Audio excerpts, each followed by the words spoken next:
Let me ask you something. If you could wake up tomorrow in a completely different life, same world, different choices, would you take it? A different job, different city, maybe a different person next to you. A version of you that said yes when you said no, or no when you said yes. I think most people would say yes without hesitating, because most people, at some point, feel like they ended up in the wrong life. But here's what nobody tells you: the other life has problems too. Different ones, maybe even worse ones. And the version of you living it is also lying awake at night, wondering what would have happened if they had made different choices. That's not pessimism. That's actually one of the most liberating things I've ever come across. And it comes from a book, The Midnight Library by Matt Haig. The story follows a woman named Nora Seed. She's 35. She's lost her job. Her cat just died. She's estranged from her brother. Her ex is moving on. And she decides she's done. She attempts to, but instead of dying, she ends up somewhere in between: a library, an infinite library existing at midnight between life and death. And in that library, every book is a life she could have lived. Every single one. The version where she married that guy, the one that she moved to Australia, the one that she became an Olympic swimmer, the one she never quit the band. And she gets to try them all. And here's what she discovers. And this is the whole point. None of them are perfect. Every single life has its own weight, its own grief, its own version of 3 a.m. staring at the ceiling. The grass is not greener on the other side. What the book is really about, underneath all of that, is regret. And the stories we tell ourselves about the lives we didn't live. Now, why does this matter right now in 2026? Because I genuinely think we're living through one of the strangest, most disorientating moments in human history, particularly if you're young. And here are some numbers that stopped me cold. Nearly half of Gen Z have already received a formal mental health diagnosis, and more than a third believe they have a condition that's never been diagnosed. 4 in 10 young adults worldwide say they feel anxious or stressed most or all of the time. And globally, 54% of Gen Z say stress has reached a point where it has actually prevented them from working at least once in the past year. That is not a blip. That's a generation in crisis.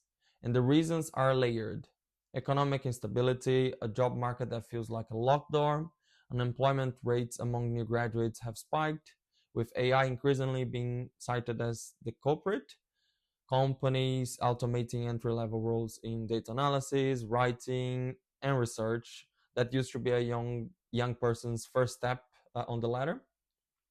So if you've got an entire generation of people who did everything right, got a degree, worked the internships, and are now being told the entry point no longer exists, that breeds the exact kind of regret Nora Seed felt. What was the point? What did I do wrong? What life should I have chosen instead? But here's the layer underneath the layer. It's not just about jobs or mental health. It's about what we're doing to our own minds. The average short form video is 15 to 60 seconds, and we're watching hundreds of them a day. Research has found that time spent on short form video platforms is significantly associated with decreased attention span. And the more hours per day people watch, the stronger their emotional attachment to the app is, the worse their attention scores become. And the really unsettling part: short form content is designed so that users can quickly understand and digest information within a minute. And the consequence is that users become unable to focus on longer videos at all. Think about what that means. You're literally training your brain to give up, to need the next thing, to feel uncomfortable the moment something asks you to wait or sit or think. There's actually a formula for this. And a researcher called Shroom described how we choose media: reward divided by effort. And short form content has hacked it. The reward is immediate with zero effort. So books, difficult conversations, etc., they start to feel unbearable by comparison. And that's not moral failing. That's neuroscience. That's what happens when you feed your brain a diet of pure instant gratification. Nora Seed in the book is someone who gave up on swimming, on the band, on the relationship, on herself. And the book asks, what if the problem wasn't the choices? What if the problem was never learning to sit with discomfort long enough to get to the good part? Now, layer on top of all of this, AI. And I want to be careful here because AI is genuinely remarkable. I use it. You probably do. It's not going anywhere. That's not the point. The point is what happens when we use it as a replacement for thinking rather than a tool to enhance it. Um, a recent study found that younger participants showed the highest dependence on AI tools, the lowest critical thinking scores. And a separate study from Microsoft and a university found that people with higher confidence in AI held lower confidence in their own ability to think critically. That's There's even a term for it. It's called cognitive offloading. You outsource the thinking to the machine, and over time, the muscle you're not using starts to shrink. MIT researchers using EEG, brainwave tracking, found that people who used AI assistants while writing showed measurably lower cognitive engagement. And when those same people were later asked to write without AI, they performed significantly worse than people who had never used it. The researchers called this cognitive debt. You're borrowing from your future self, getting the output today, paying with your capacity tomorrow. And this connects back to the book in the most uncomfortable way. Nora Seed's problem isn't that she made bad choices, it's that she never fully inhabited any of them. She always had one foot out the door, one eye on the other possible life. She was never fully present. And that is exactly what we're doing. We're scrolling through other people's lives on Instagram. We're asking AI to think for us. We're watching 15-second videos instead of developing the patience to finish anything. We're becoming Nora Seed before she learns her lesson. But here's where the book gets really interesting. And this is the part I don't want you to miss.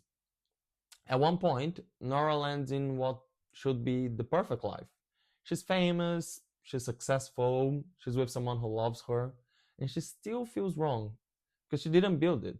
She didn't earn the what came with actually living through something. The book makes the argument that meaning isn't found in the outcome, it's built in the process, in the mess, in the showing up when it's hard. At the end of her journey, Nora realizes that her messy struggle of a life had positive ripple effects she never really understood. Without her, people that came across in her life would never have done the things that they did, and they wouldn't have had extraordinary lives because she wasn't there. And honestly, that's not a small thing. Your life, the specific one you're actually living, with its wrong turns and its embarrassments and its unfinished things, it's leaving marks on the world that you will never fully see. The friend you texted on a bad night, the moment you stayed, and the question that book leaves you with isn't what life should I have chosen? It's am I actually living this one? So here's what I want you to leave you with. This isn't a video about doom. It's not about how everything's broken and we're all doomed. It's actually the opposite. The Midnight Library, underneath everything, is a book about choosing to stay, about deciding that this life, imperfect, complicated, full of regret, and also full of things you haven't seen yet, is worth living. And I think the most radical thing any of us can do right now, in a world designed to make us distracted and dependent and permanently dissatisfied, is to actually show up for our own life. Read the long book, have the hard conversation, sit with the uncomfortable feeling instead of scrolling through it. Think the thought before you ask the machine. Not because technology is evil, not because the world isn't genuinely hard right now, because it is, but because you're the only one who can live your life. And no algorithm can do it for you. No parallel version of you in the Midnight Library is getting it more right. The life you are in is the one that counts. So if any part of this landed for you, share it with someone who needs it.